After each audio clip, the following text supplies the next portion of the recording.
Country, सिर्फ हिंदू। हाँ, क्योंकि मुस्लिम लीग ने डायरेक्ट एक्शन डे इसलिए अनाउंस किया था, उनको ये लगा कि अगर हिंदुओं को मार डालोगे, बहुत सारे हिंदुओं को एक साथ मारोगे, तो डर के मारे कलकत्ता दे देंगे पाकिस्तान को। लड़ाई कलकत्ता को लेके थी।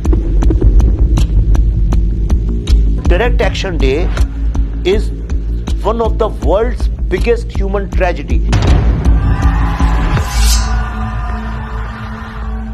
इतने कम टाइम में इतने लोगों को काटा नहीं गया। एक ही कम्युनिटी के 40,000 लोग विद इन 2 नाइट्स।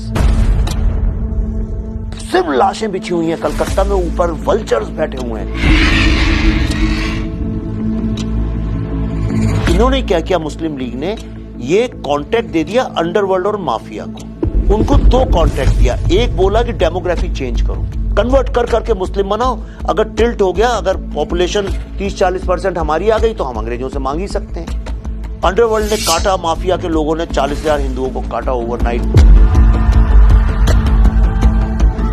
औरतों को उनके ब्रेस्ट काट काट के ट्रकों में भर भर के, ट्रक खोलो, नेकेड हिंदू औरतें गिरती थी।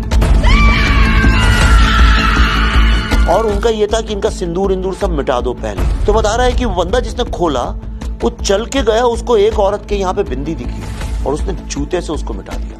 और इनको उठा के जहाँ पे चिकन और मटन बकरे लाते हैं ना, उनको निकाल निकाल के औरतों को लगाया, हुक्स नेकेड हिंदू औरतों को जलील कर। सिंबॉलिज्म। पटरियों की तरह लोगों की लाशें जलाई गई, क्योंकि लकड़ी नहीं थी, लोग नहीं थे जलाने वाले। एक जगह आग लगा दी, ठेले में ला के फेंक दिया।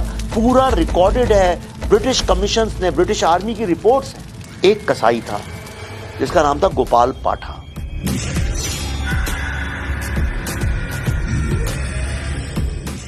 उसने सबको यूनाइट किया। उसने मारवाड़ियों से कहा तुम लोग पैसे दो, सिखों से कहा कि तुम लोगों को तलवारें चलानी आती हैं, तुम लोग तलवार और कृपान चलाओ। बिहारियों से कहा तुम्हें लठ चलाना आता है, तुम लठ चलाओ।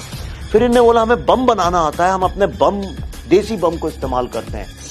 एंड दे फॉट बैक और Suhrawardy had to stop direct action day.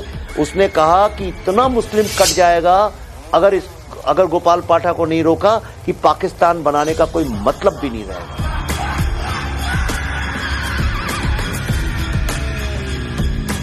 Gandhi ji ने जब बोला आर्म सरेंडर करो, उसने गांधी जी के मुंह पे जाके बोल दिया कि अगर मेरा एक नाखून या मैंने एक छोटी कील का इस्तेमाल अगर हिंदू बहनों को की सुरक्षा के लिए यूज किया होगा, मैं वो भी तुम्हें सरेंडर नहीं करूंगा।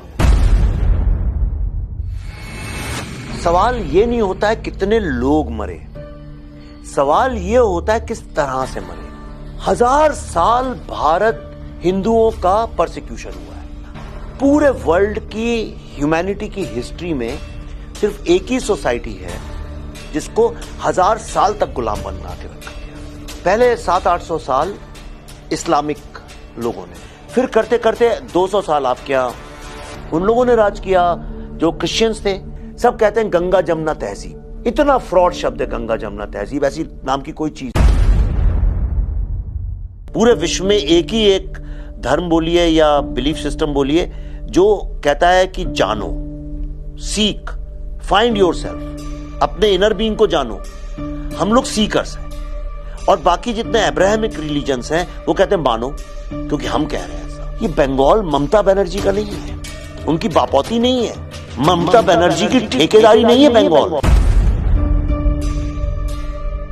क्या कारण है कि बंगाल के जितने पढ़े लिखे लोग हैं अब सबसे पहले अपनी बेटी को बंगाल से बाहर भेजते पढ़ने के लिए? यही सर्वे कर लीजिए कि भाई अगर तुम्हारे पास पैसा और तुम्हें अपना सेकंड होम बनाना हो तो वो कौन सी जगह है जहां तुम बनाना पसंद करो। आप देखिए, लोग इंडिया की हर स्टेट का नाम लेंगे, सिर्फ 2 स्टेट्स का नाम नहीं लेंगे, कश्मीर का और बंगाल का। कश्मीर का और बंगाल, कश्मीर का और बंगाल। मैं वो काम कर रहा हूं जो बाकियों को करना चाहिए और बाकी कर नहीं रहे हैं। तो आजकल 2 PR और सोशल मीडिया एक साथ चलते हैं, एक सेल्फ प्रमोशन के लिए, एक किसी और के डिस्ट्रक्शन के लिए। आप इस फिल्म इंडस्ट्री का पार्ट बस तभी हैं जब आप स्टार बेस्ड फिल्म बनाते हैं। जिस दिन आपने स्टार बेस्ड फिल्म नहीं बनाई, आपका बॉलीवुड से कोई लेना देना नहीं। आपकी अपनी जिंदगी, अपनी लड़ाई लड़ो, कितने लोग बनाते हैं। बस मैं आपको ये प्रॉमिस कर सकता हूं कि if Kashmir files disturbed you, this film will destroy you.